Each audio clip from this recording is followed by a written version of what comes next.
আমোহা Kadamtala high স্কুলের ছাত্রছাত্রীদের উদ্যোগে বাণী বন্দনা অর্থাৎ সরস্বতী পুজো। জয় জয় দেবী চরাচর সারে কুচযুগ শোভিত মুক্তাহারে বিনা রঞ্জিত পুস্তক হস্তে ভগবতী ভারতী দেবী নমস্তুতে। সরস্বতী বিদ্যা ও সঙ্গীতের দেবী। শাস্ত্রীয় বিধান অনুসারে মাঘ মাসের শুক্লা পঞ্চমী তিথিতে সরস্বতী পুজো আয়োজিত হয়। তিথিটি শ্রী পঞ্চমী বা বসন্ত পঞ্চমী নামেও পরিচিত। শ্রী পঞ্চমীর দিন অতি প্রত্যুষে বিভিন্ন শিক্ষা প্রতিষ্ঠান, ছাত্রছাত্রীদের গৃহ এবং সার্বজনীন পূজা মণ্ডপে দেবী সরস্বতীর পুজো করা হয়। পুজোর দিন সন্ধ্যায় শিক্ষা প্রতিষ্ঠান ও সার্বজনীন পূজা মণ্ডপগুলিতে সাংস্কৃতিক অনুষ্ঠানেরও আয়োজন করা হয়। ঠিক একই প্রথা মেনে বহু বছর ধরে বিদ্যার দেবী সরস্বতীর পুজো করে আসছে মুর্শিদাবাদ জেলার সুতির আমোহা কদমতলা হাই স্কুলের ছাত্রছাত্রী এবং শিক্ষক শিক্ষিকারা। আর প্রতি বছরের ন্যায় এবছরও ধুমধাম করে স্কুল প্রাঙ্গণে অনুষ্ঠিত হচ্ছে সরস্বতী পুজো। আর এই পুজোয় মেতে উঠেছে আমোহা কদমতলা হাই স্কুলের সকল ছাত্রছাত্রীরা। দেখুন সেই ছবি। ব্যুরো রিপোর্ট, আমার মুর্শিদাবাদ নিউজ। বিদ্যালয়ের নাম হলো আমোহা কদমতলা হাই স্কুল উচ্চ মাধ্যমিক। আপনারা বলুন।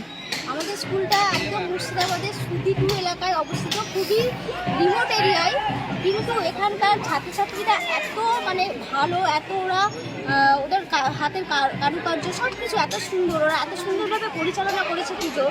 আমরা শিক্ষিকা বা শিক্ষক হিসাবে প্রচণ্ড গর্বিত। হ্যাঁ, এলাকাবাসী বলতে এখানে গ্রামের মানুষজন খুবই ভালো সহযোগিতা করেছে এবং গতকাল আমি যখন অনেক রাত পর্যন্ত ছিলাম, তারা সকলেই এসে খুবই বাহবা দিয়েছেন এবং সবাইকে উৎসাহ দিচ্ছেন যে এত সুন্দর ছিল সরস্বতী পুজো।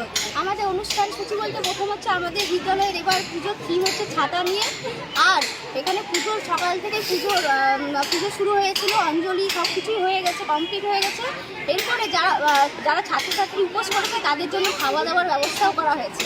তারা খুব আনন্দ সহকারেই পুজো সম্পন্ন করেছে। আমি হলাম এই বিদ্যালয়ের একজন শিক্ষিকা, সোমা কর্মকার। উদ্যোক্তা হিসাবে প্রধান শিক্ষক আমাকেই বলেছেন, কারণ গত বছর আমি আরেকটা থিম করেছিলাম, তো যেটা খুব ভালো সাড়া পেয়েছিলাম। সেই জন্য প্রধান শিক্ষক চেয়েছিলেন যে এবার আমার উদ্যোগে যেন আবার আরেকটা নতুন করে সুন্দর একটা স্কুলে সরস্বতী পুজো হয়। আর তার জন্য আমাকে অনেক শিক্ষক শিক্ষিকা সহযোগিতা করেছেন।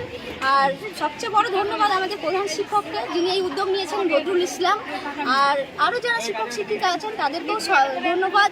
আর সবচেয়ে আমার ধন্যবাদ বলবো আমার এই যে ছেলেমেয়েরা, যারা আমার পাশে থেকে এত সুন্দরভাবে এই পুজোটাকে সাকসেস করেছে।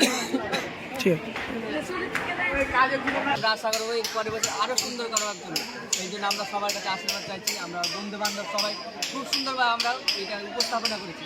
এরপরে যাতে আর খুব সুন্দরভাবে উপস্থাপনা করতে পারি, তার জন্য শুভকামনা।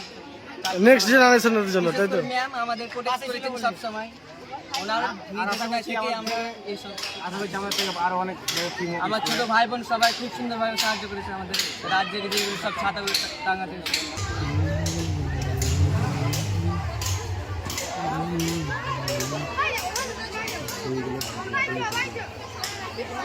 Bye.